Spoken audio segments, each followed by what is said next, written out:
Bonjour, vous écoutez l'épisode 83 de la saison 2 du podcast Revue et Corrigée. Pour une fois, cet épisode n'est pas tiré d'un billet du blog, mais d'un article que j'ai publié sur LinkedIn, extrait de ma newsletter Le Comment du Pourquoi. C'est donc plutôt un épisode pro aujourd'hui. Il s'intitule No Rules Rule. La traduction française du livre coécrit par Reed Hastings et Erin Meyer est sortie la semaine dernière.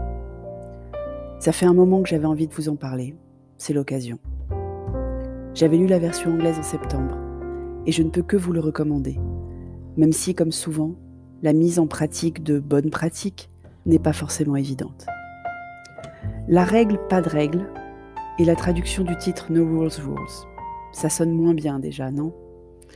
Et en fait, c'est un peu plus compliqué que cela. Pendant des années a circulé sur le web le Culture Deck de Netflix, que je vous mettrai dans les notes d'épisode. Ce Culture Deck a été brandi en étendard de la bonne, entre guillemets, culture d'entreprise. Le livre explicite la mise en pratique dans la vraie vie de ces slides.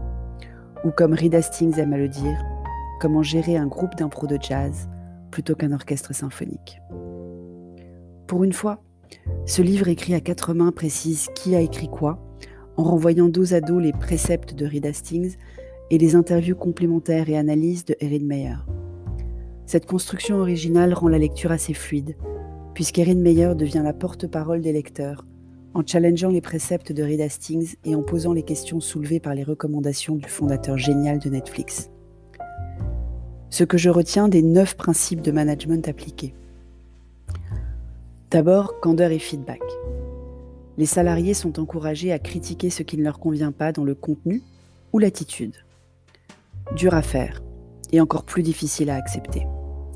Mais c'est aussi le socle des autres principes, parce que cela permet de ne prendre personne par surprise quand ils ne sont plus au top des talents à garder dans l'entreprise.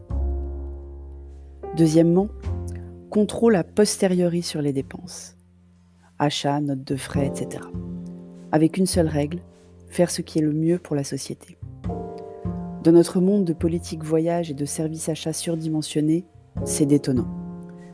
Et ils doivent gagner du temps sur les approbations et autres personnels administratifs. Sans compter la confiance accordée en responsabilisant, beaucoup plus motivant qu'une table de ping-pong ou un baby-foot, non ? Enfin, les top talents payés au top du marché. C'est en fait la clé de voûte du système. Ce que Reed Hastings appelle la densité de talent. Il est tombé dessus par hasard, comme souvent les grandes découvertes. Sérendipité, n'est-ce pas ? Et il s'est rendu compte que moins de gens, mais excellents, faisaient autant, voire plus, que quand ils étaient entourés de gens moins bons. Mon passage préféré du bouquin a été largement commenté dans les médias français. Une entreprise n'est pas une famille. C'est rafraîchissant, non ? Qu'un patron d'entreprise admette, voire clame haut et fort, que le business, c'est le business, et que son rôle est d'avoir l'équipe la plus performante à l'instant T en fonction du contexte, pour y arriver.